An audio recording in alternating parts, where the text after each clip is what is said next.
ولا ابو بکر قرأہا حتی وصل الی مکہ. وہ ایک خط لکھا تھا، حضرت ابو بکر کو دیا، نہ ابو بکر کو پڑھ کر سنایا، نہ ابو بکر نے پڑھا، تا آ کے حضرت علی کے حوالے کیا. یہ بھی تو اجازت کے زمرے میں آتا ہے. تو اب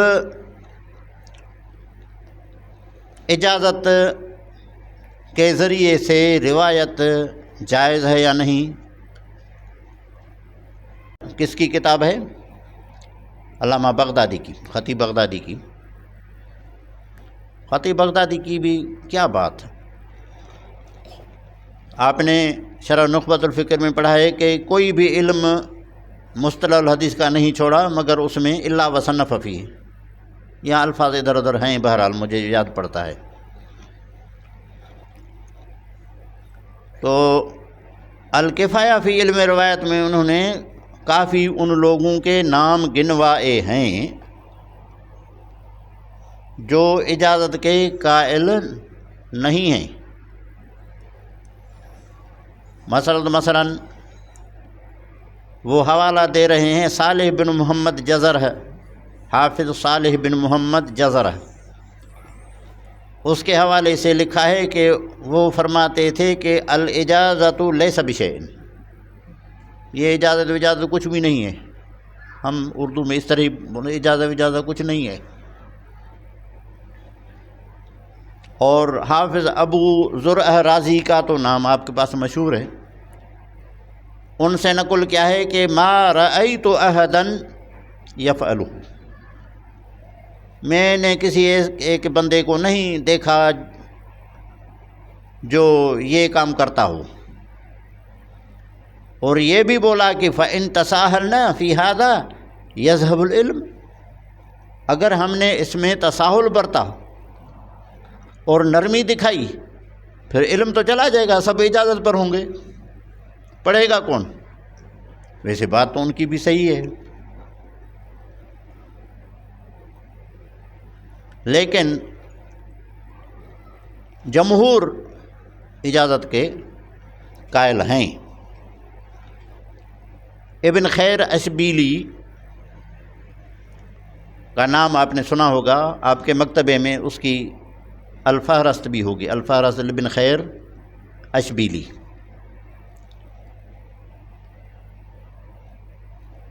اس کی وفات ہے 575 میں، یعنی 550 ہجری میں.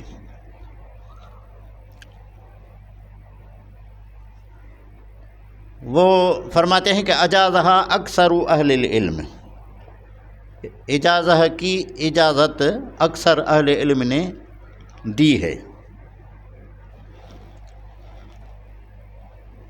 اور حافظ ابو طاہر سلفی، جس کو اکثر کیا پڑھتے ہیں سلفی، آپ کے ذہن میں شاید یہی ہو سلفی. یہ سلفی نہیں ہے بھائی، کیونکہ اگر سلفی بولیں گے تو پھر آپ کا ذہن مقدر بھی ہو سکتا ہے، مقدر نہیں مقدر بھی ہو سکتا ہے.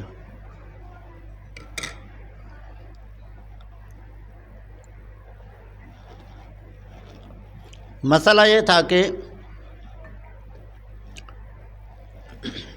کافی لوگ آپ نے دیکھے ہوں گے اوپر والا ہونٹ یا نیچے والا ہونٹ کٹا ہوا ہوتا ہے.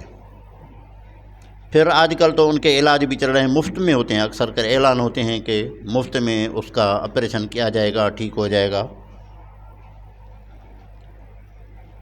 تو یہ بھی اسی طرح تھا.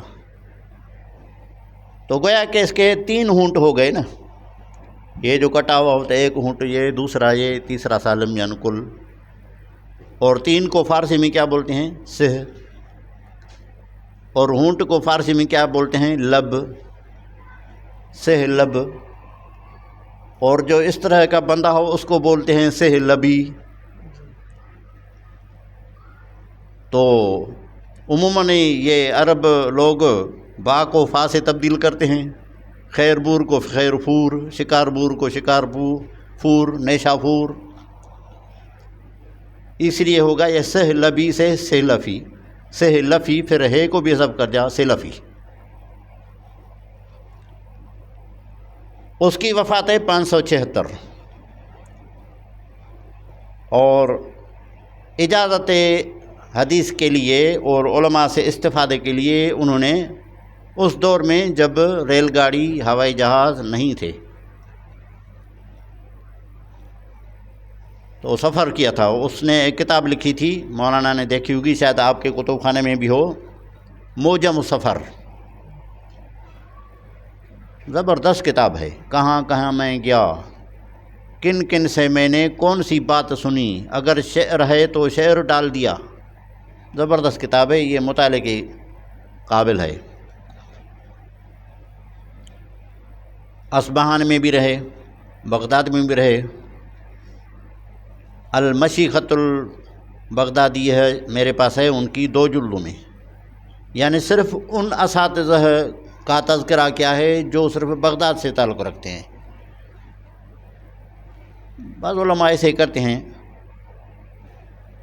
میرے دل میں بھی ایک بار خیال آیا کہ میں بھی ایک کتاب لکھوں، المحمدون من مشائخی، جو میرے مشائخ میں سے محمد نام کے حامل ہیں۔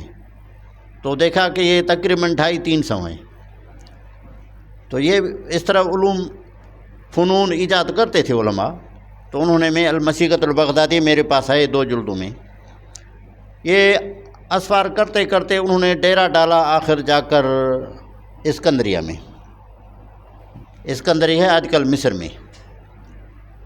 یہ شاید جو اسکندر یونانی ہے انہوں نے بنایا تھا، الیگزینڈر بولتے ہیں اسکندر کو یورپ والے، اس کو یورپ والے بھی الیگزینڈریا بولتے ہیں، جس طرح دمشق کو دمشق نہیں بولتے، دمسکس، ہمارے ٹکٹ میں یہ لکھا ہوتا ہے دمسکس۔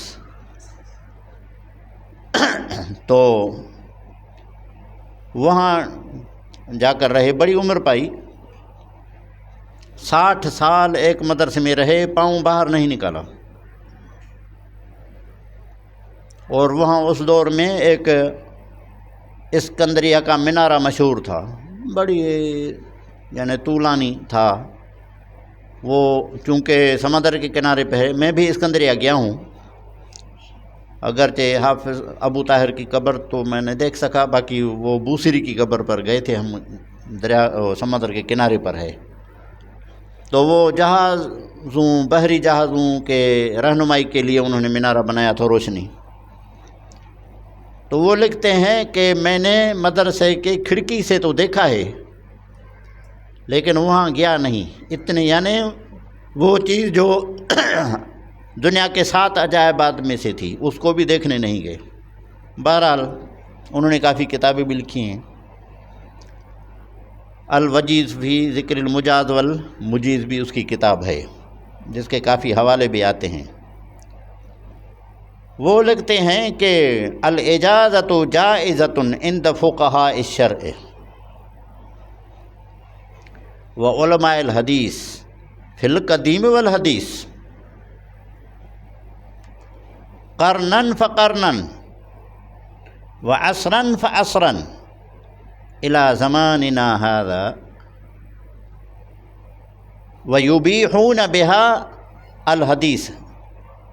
صرف اجازت کی اجازت نہیں بلکہ اس کے ساتھ روایت کی بھی اجازت ہے، یعنی حدیث بیان کرنا یہ جائز ہے۔ بہرحال فی الحال تو یہ حوالے 2 کافی ہیں، لیکن اس اجازت میں فائدہ کیا ہے، ایک حوالہ میں ذکر کرنا چاہتا ہوں۔ ایک بڑے عالم محدث گزرے ہیں، حافظ ابو عبداللہ محمد بن عتاب القرطبی۔ وہ لکھتے ہیں کہ لا غنا لطالب الحدیث عن الاجازہ، کسی بھی طالب علم کے لیے اجازہ کے سوا اور کوئی چارہ نہیں۔ وجہ معقول بتائی ہے، لجواز الغفلہ والسنہ والاسقاط والتصحیف والتبدیل اور خود اپنے آپ پر توجہ دیجیے، جب آپ پڑھ رہے تھے بخاری استاد کے پاس تو کبھی اونگ بھی آ جاتی تھی نا، اور کبھی لفظ صحیح نہیں بھی سن سکے، اور کبھی قاری نے لفظ ایک ہوتا تھا خواندگی دوسرے طرح کر لی، تو اب ان کا مداوع کیسے ہو؟ وہ تبھی ہو سکتا ہے جب سماع اور قرات کے ساتھ اجازت بھی ملا دے کہ جو سقط ہوا ہے، جو گرے ہیں الفاظ، جو تصحیف ہوئی ہے، تبدیل ہوئی ہے، میں اصل کی اجازت دیتا ہوں، غفلت ہوئی ہے۔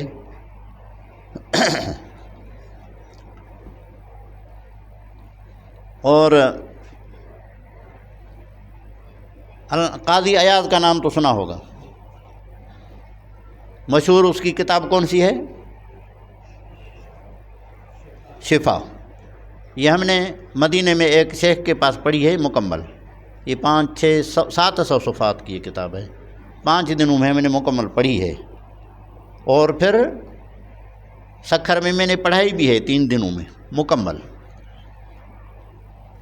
تو یہ جو ہیں قاضی ایاز، اس کی دوسری کتاب مصطلح الحدیث میں کون سی ہے آپ کے پاس؟ العلماء، آپ کے مکتبے میں ہوگی یا سنی ہوگی۔ اس میں لکھا ہے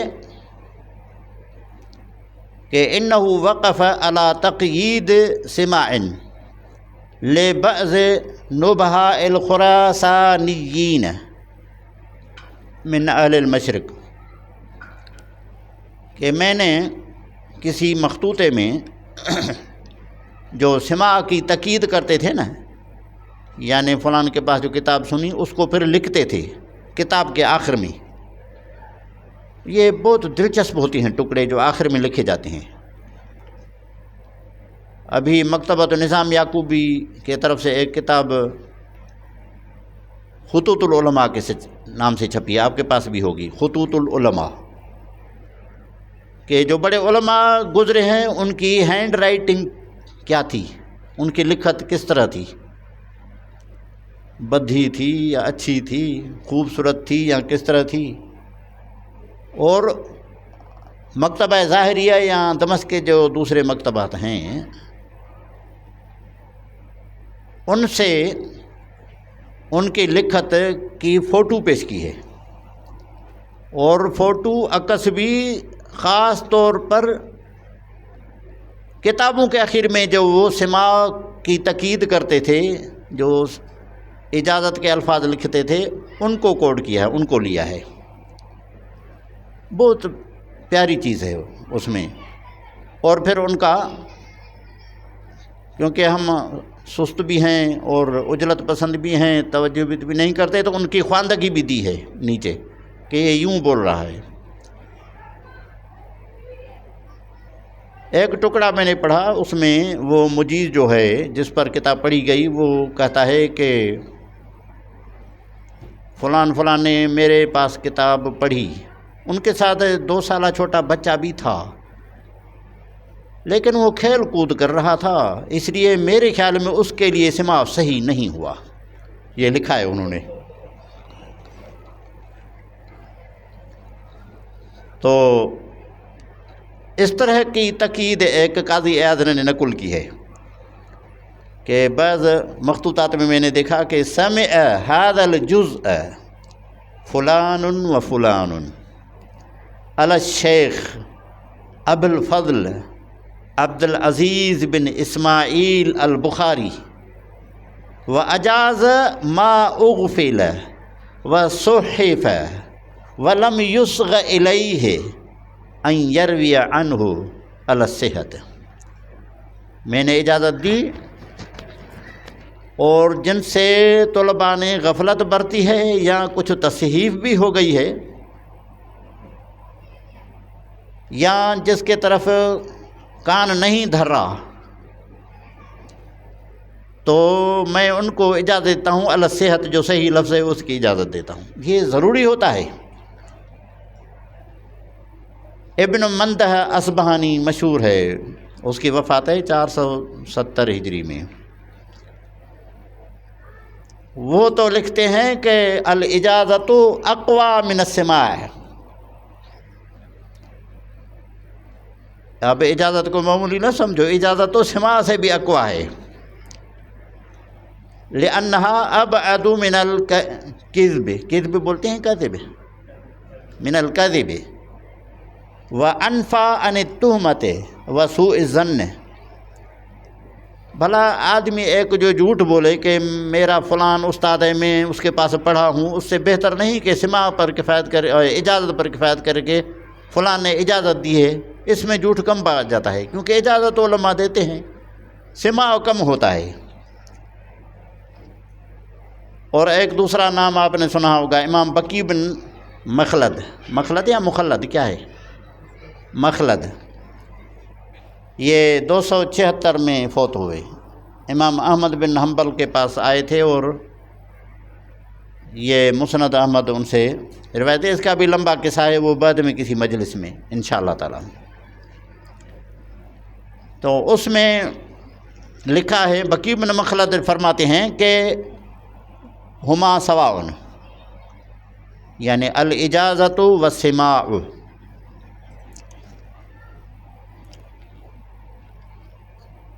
اجازت اور سماع دونوں برابر ہیں، یعنی بعض سماع کو افضل قرار دے رہا ہے، بعض اس کو مساوی قرار دے رہے ہیں۔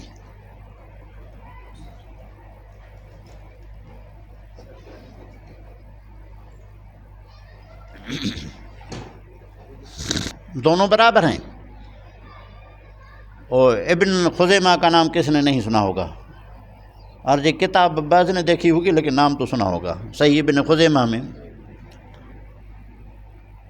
تو صحیح اس کی وفات ہے 317، یہ نسائی کا ہم اثر ہے تقریباً، اور موصلی کا۔ وہ لکھتے ہیں کہ الاجازت والمناولۃ عندی کالسماع الصحیح ہے، یعنی اجازت یا مناولت، ہاتھ میں کتاب پکڑوانا، یہ اس سماع کی مانند ہے جو سماع صحیح بھی ہو۔ تو یہ ہے مانعین اجازت یا مجیزین اجازت کے اقوال جو میں نے بیان کیے۔ بہرحال اس پر اب جمہور اس پر ہیں کہ اجازت جائز ہے، اجازت کے ذریعے سے روایت بھی جائز ہے۔ اب اس کو ادا کرنے کا کیا طریقہ ہے؟ مثلا ہم نے جو اساتذہ کے پاس پڑھا ہے تو کہیں گے اخبرنا، اگر استاد قرات کرتا ہے تو کیا بولیں گے؟ حدثنا۔ لیکن اجازت جو ملی ہے، نہ قرات ہے نہ سماع ہے، تو پھر ادا کس طرح کریں گے ہم آگے؟ تو اس کے بارے میں بعض کہتے ہیں کہ اخبرنا یا اخبرنی، اگر ایک گیا تھا تو اخبرنی، اگر کافی دوست ہے تو اخبرنا بھی کہہ سکتا ہے۔ بعض کہتے ہیں کہ نہیں، یہ تو غلط ہے، کیونکہ اخبرنا فوراً ذہن جاتا ہے اس بات کی طرف کہ انہوں نے سماع کیا ہوگا یا پڑھا ہوگا، اس لیے بعض محدثین کہتے ہیں کہ اس کو ادا کرنے کے لیے یہ الفاظ ہونے چاہیے، اخبرنا اجازتاً۔ آج کل کے الفاظ عموماً یہ بھی ہوتے ہیں، اخبرنا اجازتاً لو تکن سماعن، لو یکن سماعن، اگر سماع نہ بھی ہو تو اجازت تو ہے ہی ہے۔ اور یا یہ بولیں کہ اجازنی فلان، اور چونکہ یہ دور جدید ہے، مجالس آن لائن بھی ہوتی ہیں، تو اس کے لیے بھی کچھ الفاظ آپ بنا سکتے ہیں۔ مثلا اخبرنا فلان عبر البث، عبر البث، یا اگر ٹیلی فون کے ذریعے سے اجازت آپ نے کسی سے لی ہے تو بول سکتے ہیں کہ اخبرنا ہاتفیاً، یا ہاتفنی فلان بالاجازت، یا ہاتفتہ واستجزتہ فاجازنی۔ یہ احتیاط کے الفاظ ہے، ورنہ اگر آپ نے آن لائن کسی کی مجلس سنی ہے تو اس کو اخبرنا سے بھی تعبیر کر سکتے ہیں۔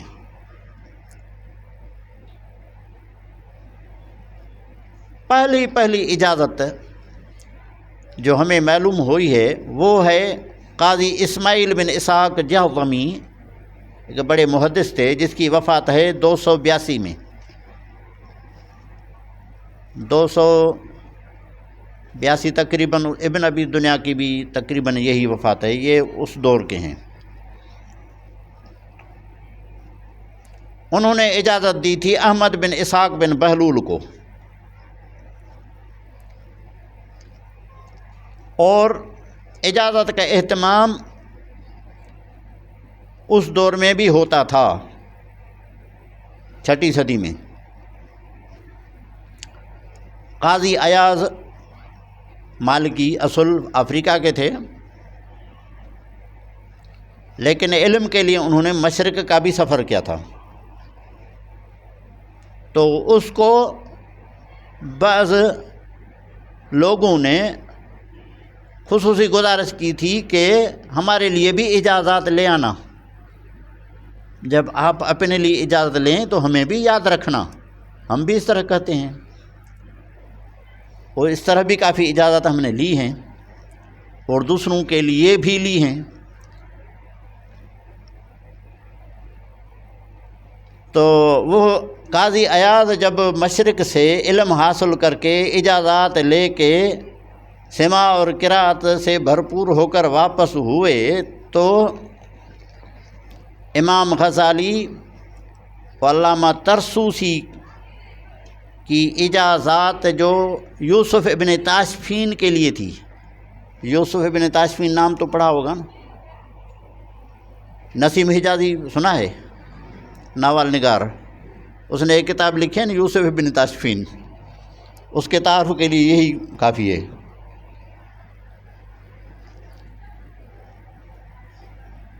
تو بادشاہ بھی طلب کرتے تھے حدیث، یہ حافظ ابو طاہر سلفی پڑھا رہے تھے اسکندریہ میں، صلاح الدین ایوبی اپنے بھائی کے ساتھ بیٹھے آ کر مجلس میں۔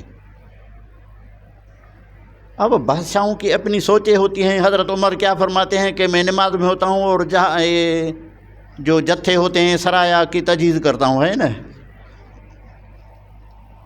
تو فوراً کوئی بات ذہن میں آ جائے اس وقت نہ کی جائے تو پھر بھول بھی جاتے ہیں، خصوصاً ہم مولوی۔ اس لیے ہمیں اساتذہ کہتے تھے کہ کوئی چھوٹی سے ایک کراسہ یا کاپی رکھ لو، جو بھی بات ہے اس پر نوٹ کر لو۔ ویسے بھی ہم نشان ہمارا بہت ہے۔ وہ ایک لطیفہ ہے، آپ تھک بھی گئے ہوں گے، کہ ایک بندے نے کہا کہ جب سے میں نے مرشد لیا ہے تب سے 2 فائدے بہت بڑے ہوئے ہیں مجھے۔ ایک فائدہ تو یہ ہوا ہے مرشد کی برکات سے کہ حافظے کی قوت بڑھ گئی ہے، جو بات سنتا ہوں، جو دیکھتا ہوں، جو پڑھتا ہوں یاد ہو جاتی ہے۔ ہاں جی ہاں بالکل۔ دوسری بات کون سی ہے جو دوسری یار میں بھول گیا۔